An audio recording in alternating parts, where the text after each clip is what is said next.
Ang papaya ay makakatulong sa pag-iwas sa macular degeneration. Ang macular degeneration ay isang kondisyon na nakakapikto sa mata, lalo sa sentro ng retina na tinatawag na macula. Ang macula ay responsable sa pagbibigay ng malinaw at detalyadong paningin. Kapag ito ay nasira, ang paningin ay maaring maging malabo, madilim o mawawala. Ang macular degeneration ay karaniwang nauugnay sa pagtanda, ngunit maaari ring maging sanhi sa iba pang mga kadahilanan tulad ng genetics, lifestyle at environment. Ang ilan sa mga sintomas nito ay ang pagkakaroon ng distorted o wavy lines, blind spots o reduced central visions. Ang macular degeneration ay hindi pa nagagamot, ngunit maaaring maiwasan o mapabagal ang progresyon nito sa pamamagitan ng tamang nutrisyon at pag-iingat sa mata. Isa sa mga prutas na maaaring makakatulong sa pag-iwas ng macular degeneration ay ang papaya.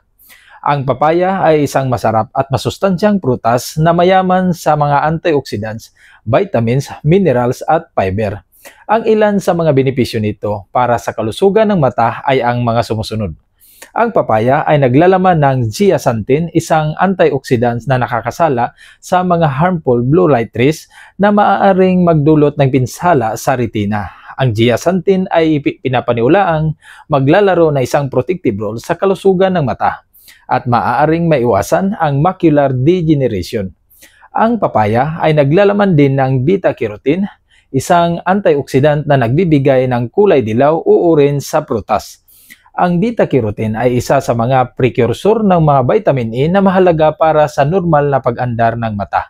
Ang kakulangan ng vitamin E ay maaaring magdulot ng dry eyes, night blindness o corneal ulcers. Ang papaya ay nagbibigay din ng vitamin C, isang antioxidant na tumutulong sa pagpapanatili ng kalusugan ng mga blood vessels at connective tissues sa mata.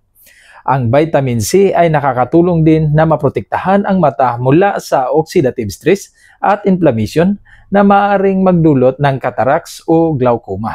Ang papaya ay mayaman din sa fiber na makakatulong sa pagkontrol ng blood sugar levels. Ang mataas na blood sugar levels ay maaaring magdulot ng diabetic retinopathy, isang kondisyon kung saan ang mga blood vessels na retina ay nagiging weak o leaky. Ito ay maaaring magdulot ng swelling, bleeding o scarring sa retina. Ang papaya ay isang prutas na mayaman hindi lamang sa lasa kundi pati na rin sa nutrisyon. Ito ay isang kaibigan ng mata at isang kaaway ng macular degeneration. At hanggang dito na lang po muna tayo. Sana may matutunan kayo. Maraming salamat po. Ingatan ang ating kalusugan. Paalam.